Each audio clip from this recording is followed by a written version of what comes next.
this function is continuous. At first glance, this statement may seem wrong, because it looks like the graph jumps at the point 0. But it actually is continuous, and in this video I will show you why. Before we can explain that properly, we need a precise definition of what continuity of a function actually means. So let us first look at a simpler example, the function x cubed. A common intuition is to say that a function is continuous if we can draw its graph without lifting up the pen. That is a helpful first picture, but it is not a mathematical definition. Now let us fix one specific point called x0. Its function value is f of x0. What does continuity mean near this point? Intuitively, continuity means this. If we wiggle x0 a little bit, then the corresponding function values should also wiggle only a little bit.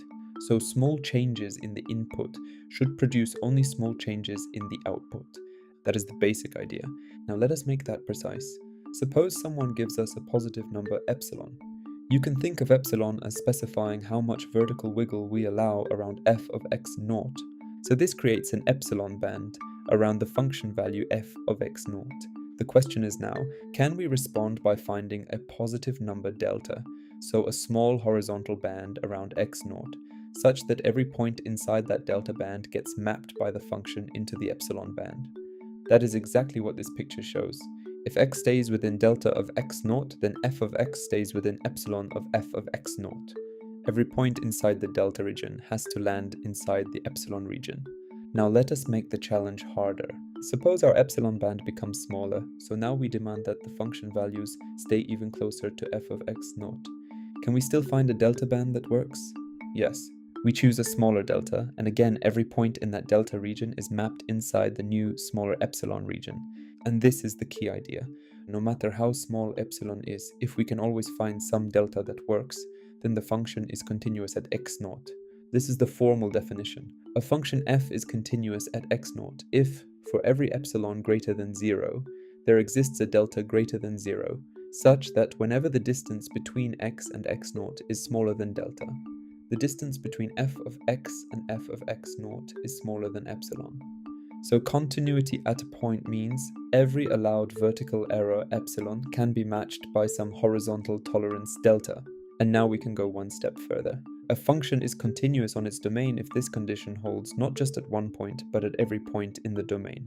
So continuity is a local property at each point, and a function is called continuous if it has that property everywhere it is defined. Now let us look at a function that is not continuous.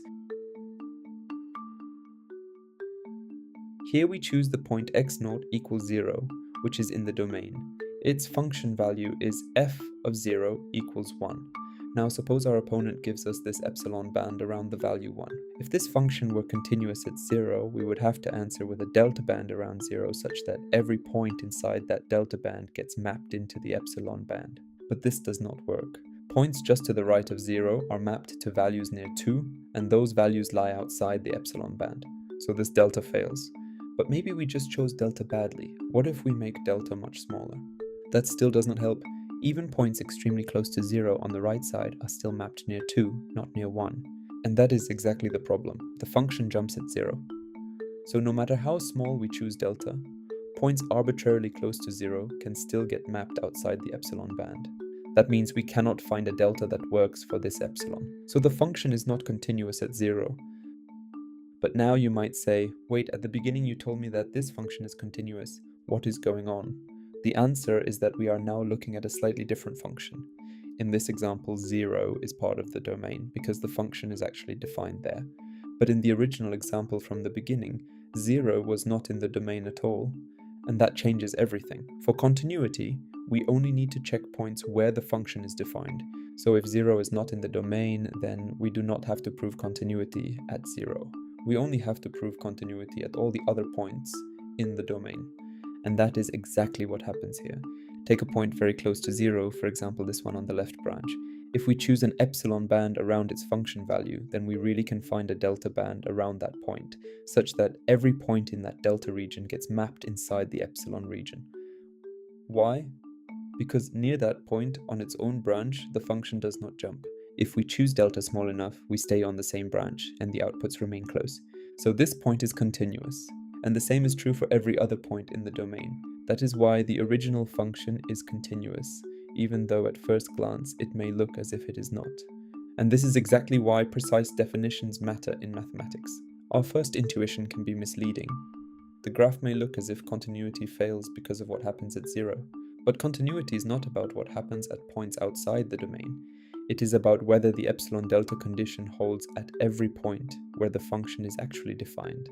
And once we use the precise definition, the answer becomes clear.